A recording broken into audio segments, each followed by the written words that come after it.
हे तुलसी माँ, आपकी इस वीडियो को जो भी सच्चे दिल से लाइक करें, उसके घर में स्थायी रूप से निवास बना लेना, उसकी झोली खुशियों से भर देना।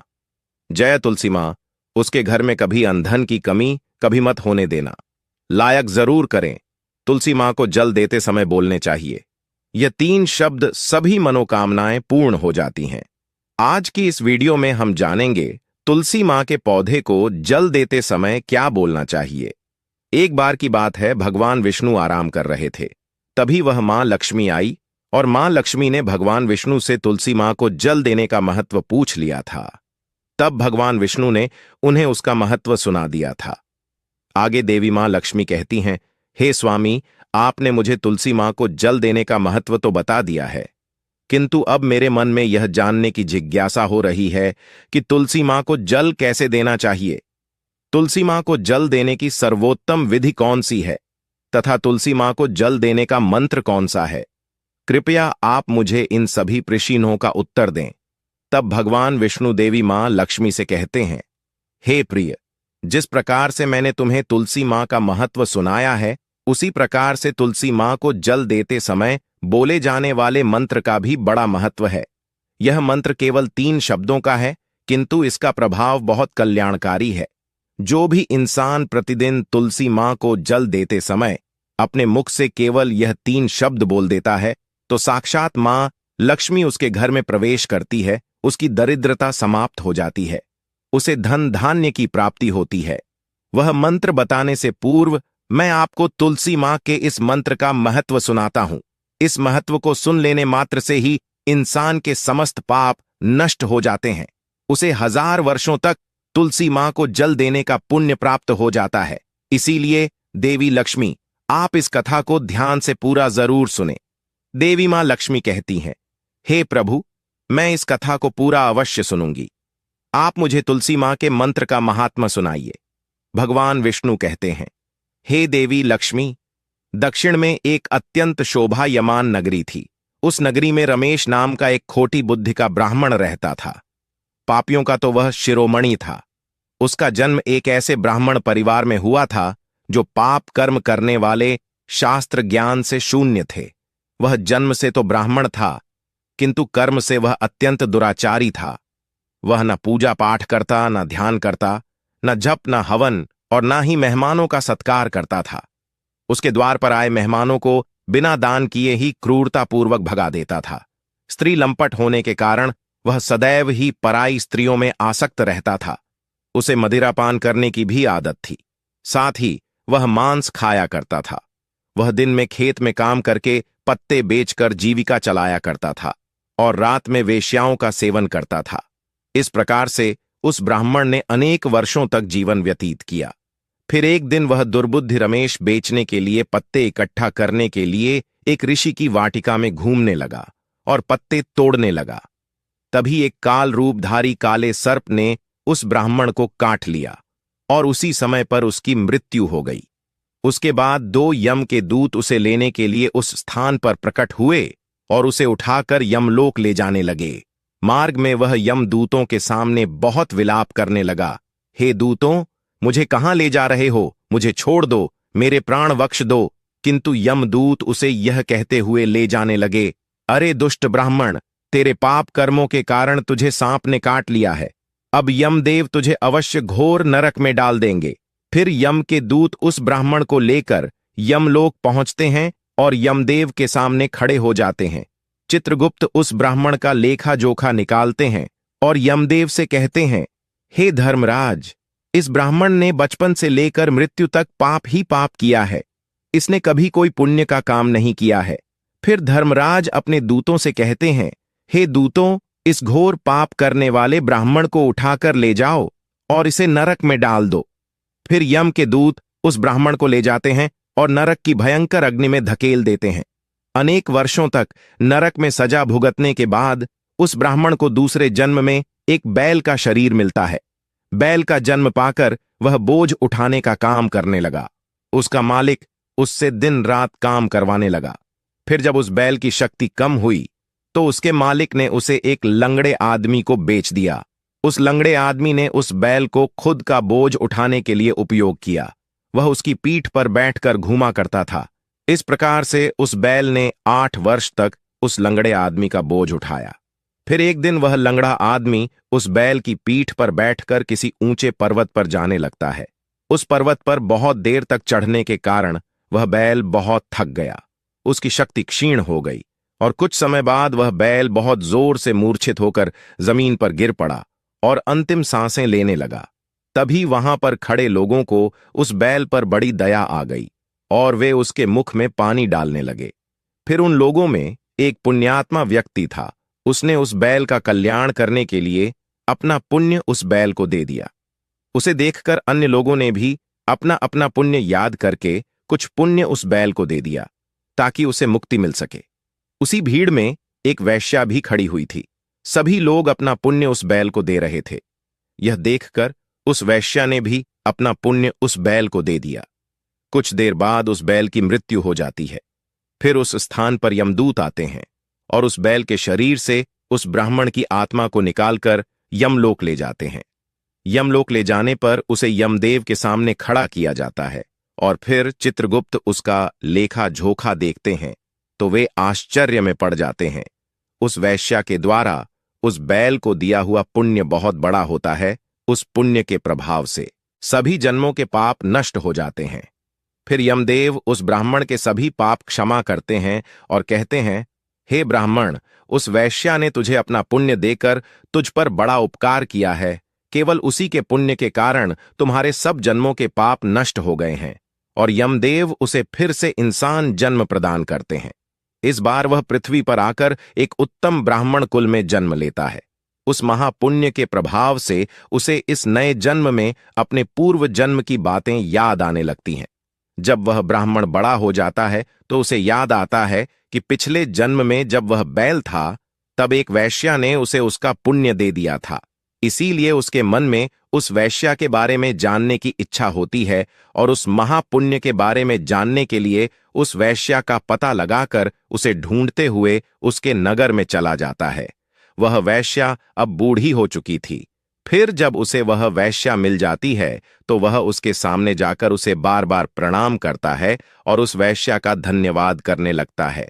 वह वेश्या कहने लगती है, हे ब्राह्मण श्रेष्ठ, आप कौन हैं और किस कारणवश आप मुझ वेश्या को धन्यवाद दे रहे हैं? मैंने आपका कौन सा कार्य किया है जो आप मुझे नमस्कार कर रहे हैं? तब वह ब्राह्मण कहता है, हे मां, मैं वही बैल हूं जिसे तुमने अपना पुण्य दे डाला था। अपने पाप कर्मों के कारण मुझे पिछले जन्म में बैल होना पड़ा था। उस पर्वत पर जब मैं मर रहा था तो तुमने मुझे अपना पुण्य दिया था। तुम्हारे पुण्य के प्रभाव से ही आज मुझे फिर से इंसान जन्म मिला है। तुम्हारे द्वारा दिए गए उसी पुण्य के कारण मुझे अपने पूर्व जन्म की सारी बातें याद है। किंतु हे मां, मैं आज यहां पर यह जानने के लिए आया हूं कि तुमने मुझे उस समय पर अपना कौन सा पुण्य दिया था जिस कारण से मेरे सभी जन्मों के पाप नष्ट हो चुके हैं। मैं उस पुण्य के बारे में जानना चाहता हूं। तब वैश्या ने कहा, हे ब्राह्मण श्रेष्ठ, मैंने तो अपने जीवन में कोई पुण्य के काम नहीं किए हैं, किंतु मेरे घर में एक तोता है जो पिंजरे में रहकर हमेशा कुछ बोलता रहता है, जिसे सुनकर मेरा अंतकरण पवित्र हो गया है। उसी तोते के द्वारा बोले गए मंत्र का पुण्य मैंने तुम्हें दान में दिया था। फिर वह वैश्य और वह ब्राह्मण उस तोते के पास जाते हैं और उसे पूछने लगते हैं, हे शुक, तुम कौन सा मंत्र बोलते रहते हो जिससे हमारे जीवन का उद्धार हुआ है? यह मंत्र तुम्हें किसने सिखाया और इस मंत्र का क्या अर्थ होता है? तब उस तोते ने अपने पूर्व जन्म का वृतांत सुनाना आरंभ किया। वह तोता कहने लगा, हे ब्राह्मण श्रेष्ठ, पिछले जन्म में मैं एक ब्राह्मण था। मैं अपने ज्ञान के अहंकार में अंधा हो चुका था। मैंने कभी गुरुजनों का आदर नहीं किया, सदैव ही उनका अपमान किया। मुझे अपने ज्ञान पर इतना अधिक घमंड हो गया था कि जिस कारण से मेरा क्रोध बहुत अधिक बढ़ गया और मैं सभी से द्वेष करने लगा। अन्य मनुष्यों को तुच्छ समझने लगा, विद्वानों का भरी सभा में अपमान करने लगा। फिर कालांतर में मेरी मृत्यु हो गई और मुझे यमलोक ले जाया गया। पूज्य जनों और गुरुजनों का अपमान करने के कारण मुझे तोते के कुल में डाल दिया गया और मेरा जन्म एक तोते के रूप में हो गया। मेरे पाप कर्मों के कारण छोटी अवस्था में ही मेरा अपने माता पिता से हो गया। फिर मैं पेड़ की डाल पर बैठकर रो रहा था तो उसी स्थान से कुछ मुनि जा रहे थे। उन्होंने मेरी दयनीय पुकार सुनी और मुझे लेकर अपने आश्रम में चले गए। वहां उस आश्रम पर उन्होंने मुझे एक सुंदर पिंजरे में रखा और मेरा अच्छी तरह से ख्याल रखा। वे मुझे प्रतिदिन भोजन दिया करते थे और पढ़ाते थे उस स्थान पर। वे ऋषि मुनि, उनकी स्त्रियां और बालक सभी प्रतिदिन तुलसी मां के पौधे को जल देते थे और उसके सामने एक मंत्र का जाप करते थे। उन्हीं के मुख बार बार उस मंत्र को सुनकर मैंने उसे रट लिया और तभी से मैं उस मंत्र को जान गया हूं और वही मंत्र मैं दिन रात बोलता हूं। उस मंत्र के प्रभाव से मेरी कभी मृत्यु नहीं हुई और मेरी आयु 100 वर्ष की हो गई और मैं इतने वर्षों तक जीवित रहा। इसी बीच एक रात को एक चोर उस स्थान पर आ गया और उसने मुझे वहां से चुरा लिया और फिर इस वैश्या ने मुझे उस चोर से खरीद लिया।